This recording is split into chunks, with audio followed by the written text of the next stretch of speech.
بسم الله الرحمن الرحيم سيقول السفهاء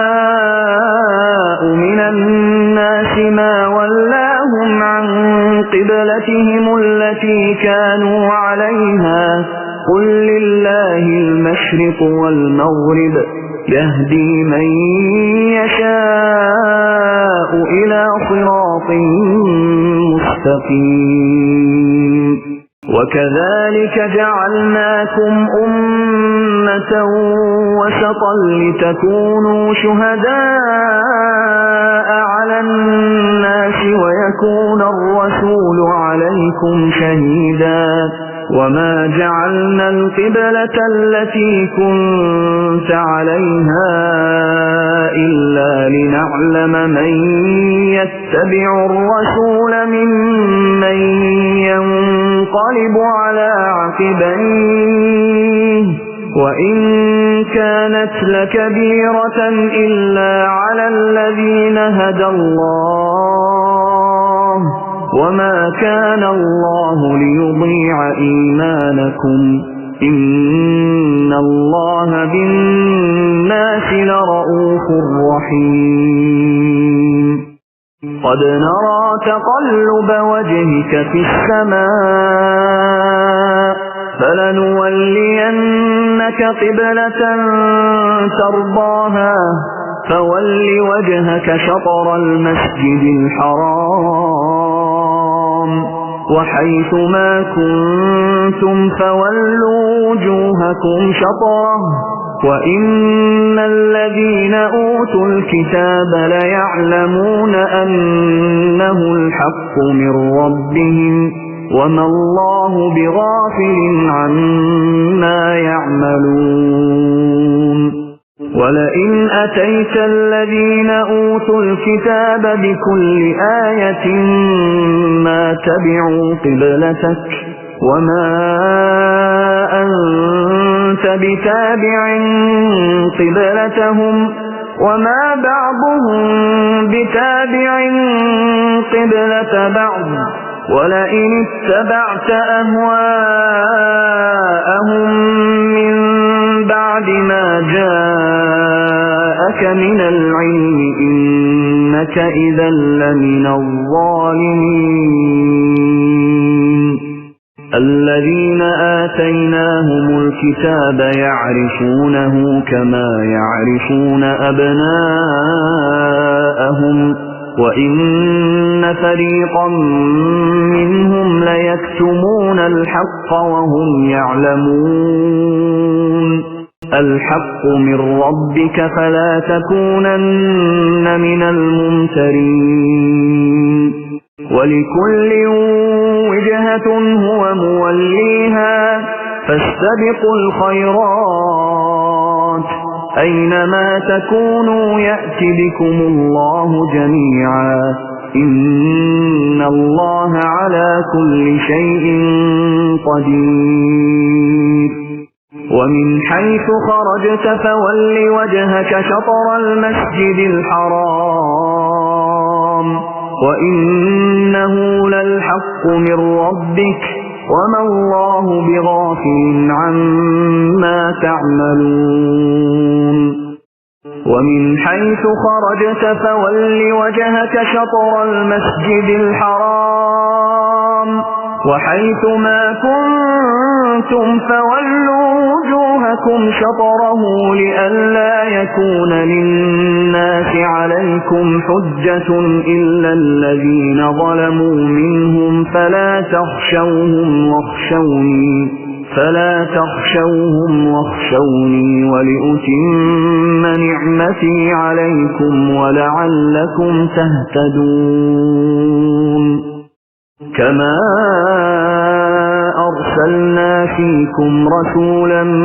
منكم يتلو عليكم آياتنا ويزكيكم ويعلمكم الكتاب والحكمة ويعلمكم ما لم تكونوا تعلمون فاذكروني أذكركم واشكروا لي ولا تكفرون يا أيها الذين آمنوا استعينوا بالصبر والصلاة إن الله مع الصابرين ولا تقولوا لمن يقتل في سبيل الله أموات بل أحياء ولكن لا تشعرون ولنبلونكم بشيء من الخوف والجوع ونقص من الأموال والأنفس والثمرات وبشر الصابرين الذين إذا أصابتهم مصيبة قالوا إنا لله وإنا إليه راجعون أولئك عليهم صلوات من ربهم ورحمة وأولئك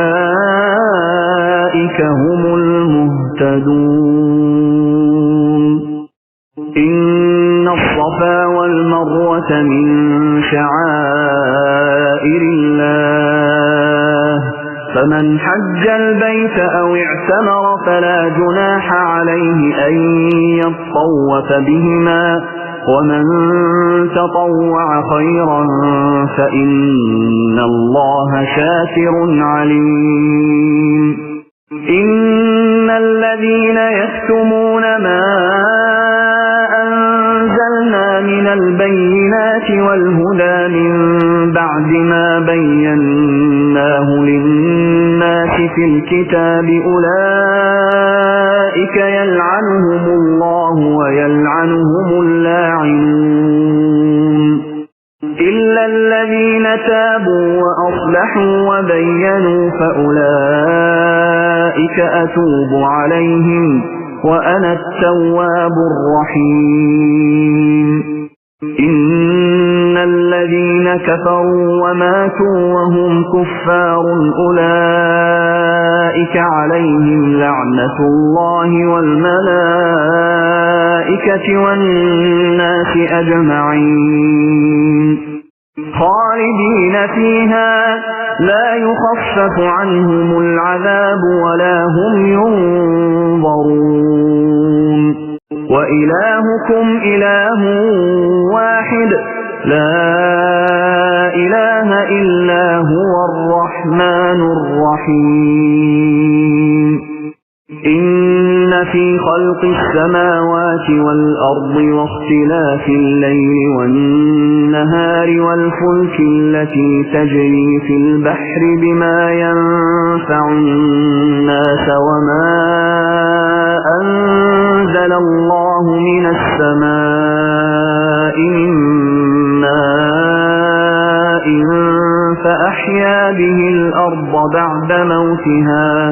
فأحيا به الأرض بعد موتها وبث فيها من كل دابة وتصريف الرياح والسحاب المسخر بين السماء والأرض لآيات لقوم يعقلون ومن الناس من يتخذ من دون الله أندادا يحبونهم كحب الله والذين آمنوا أشد حبا لله ولو يرى الذين ظلموا إذ يرون العذاب أن القوة لله جميعا وأن الله شديد العذاب إذ تبرأ الذين اتبعوا من الذين اتبعوا ورأوا العذاب وتقطعت بهم الأسباب وقال الذين اتبعوا لو أن لنا كرة فنتبرأ منهم كما تبرأوا منا كذلك يريهم الله أعمالهم حسرات عليهم وما هم بخارجين من النار